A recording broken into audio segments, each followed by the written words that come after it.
Alright, this is an exciting one. It's episode 10 of season 1 of Mystery Science Theater 3000. We're almost done with season 1 and about to kick it into high gear with season 2, which really is a step above in production values, host segments, and riffing. But we do get a post-apocalyptic episode for this one, and it's called Robot Holocaust, and I was excited to watch this one because I'd never seen it, and I like the post-apocalyptic episodes that they do later on, like Warrior of the Lost World and City Limits.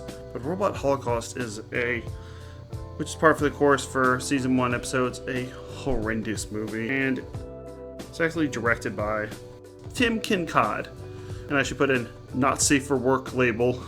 He went on to direct gay porn movies, which I have not seen, nor will I be watching or reviewing. However, I think the acting in the gay porn movies, I'm just making a guess here, is probably about the equivalent of the acting in Robot Holocaust. He has all the skills of a gay porn director.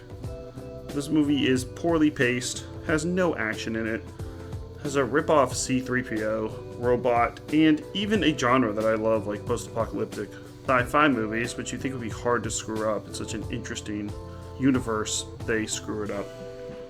And this movie was produced by Charles Band, who did the Puppet Master series. Tim Kincaid did movies like Breeders, Mutant Hunt, and he won 2 awards. You want to know what those 2 awards are for? The 2011 Gay Director of the Year and 2001 in the Gay VN Awards Hall of Fame.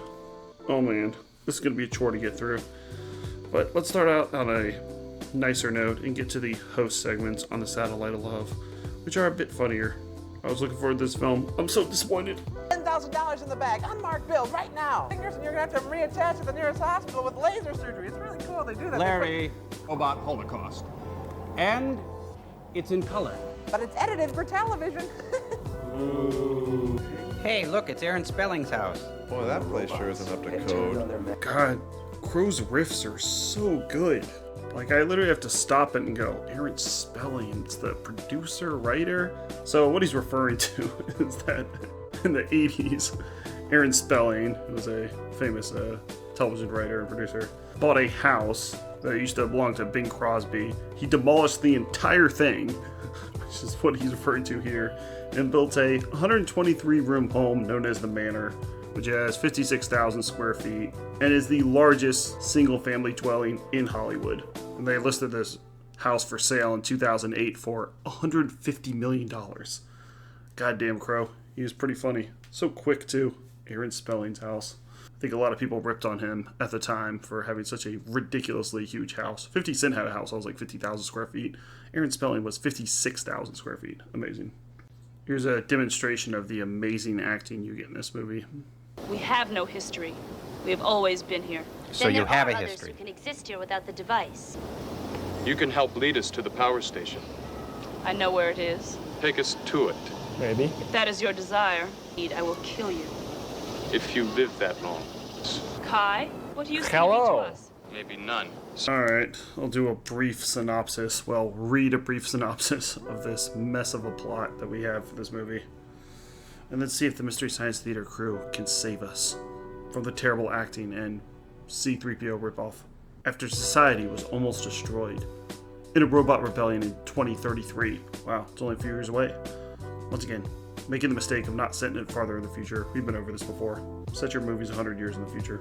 The remnants are either slaves to the Dark One in the one city that remains, or nomads in the outside world. Slaves either work to power the city or fight in death matches for the other slaves to watch and for the Dark One's entertainment. Now you might think this sounds like Mad Max Beyond the Thunderdome. You might get matches like that. No, it starts with one of these quote matches.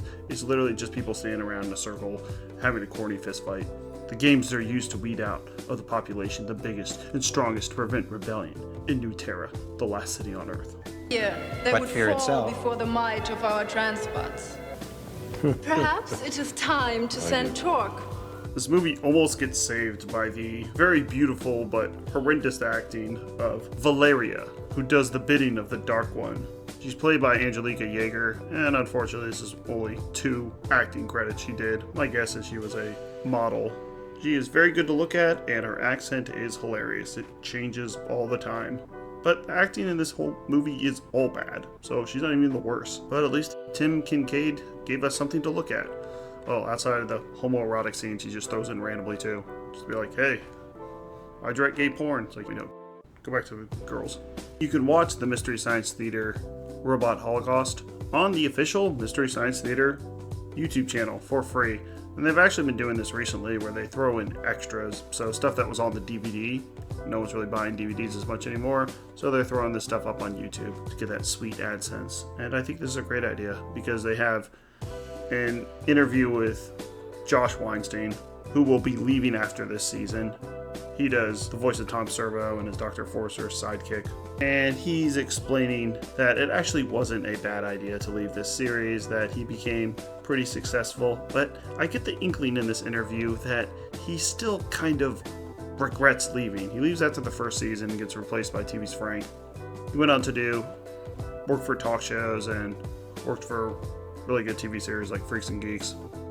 But it seemed to be mostly behind the camera stuff, so even if he did make some money in Hollywood, as they say, people will always remember him from Mystery Science Theater 3000. And the interviews I've seen with him, they always ask about Mystery Science Theater 3000 and not working with Judd Apatow. So I'm glad they're throwing in these extras. The host segments are, once again, quite random. One of them has the robots telling Joel to do magic tricks. And there is one where they pretend to be characters from the movie. It strode forth in a search for the mephitic terror. And we get to see Tom Servo be his arrogant self, where he tries to get them into this bit where he gets to act like a pompous king. And they do read a letter at the end. So overall, I'd say this is an average episode for season 1, but definitely one that was disappointing.